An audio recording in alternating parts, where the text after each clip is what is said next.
মাত্র ৬ মাস আগেও যার খেলা ছিল তিরস্কারের লক্ষ্য, আজ তারই ব্যাটিং দেখে প্রশংসায় ভাসছেন ভারতের কিংবদন্তি ক্রিকেটার সুনীল গাভাস্কার। গত বছর অস্ট্রেলিয়ার মেলবোর্নে ৩৭ বলে ২৮ রানের ইনিংসের পর ঋষভ পন্থকে সরাসরি স্টুপিড বলেছিলেন গাভাস্কার। তখন সমালোচনার কেন্দ্রবিন্দুতে ছিলেন এই উইকেট রক্ষক।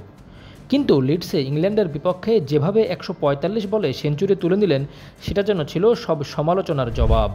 তবে পন্থ একই রকম রেখেছেন তার খেলার ধরন। এখনও ব্যাটিংয়ে নামলে শোভা পায় তার আগ্রাসী মেজাজ।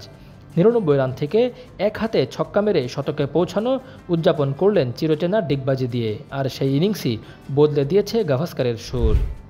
এই ইনিংস গাভাস্কারের চোখে সুপারব, আর সেটা যে হতেই হয় ১৭৮ বলে ১৩৪ রান, ১২ চার ও ৬ ছক্কা। উইকেটরক্ষক হিসেবে এটি পন্থের সপ্তম টেস্ট সেঞ্চুরি। ভারতের ইতিহাসে এর চেয়ে বেশি সেঞ্চুরি কোনো উইকেট কিপারের নেই। ধোনির আছে ৬টি, আর গ্লোবাল লিস্টে পন্থ এখন ৫-এ।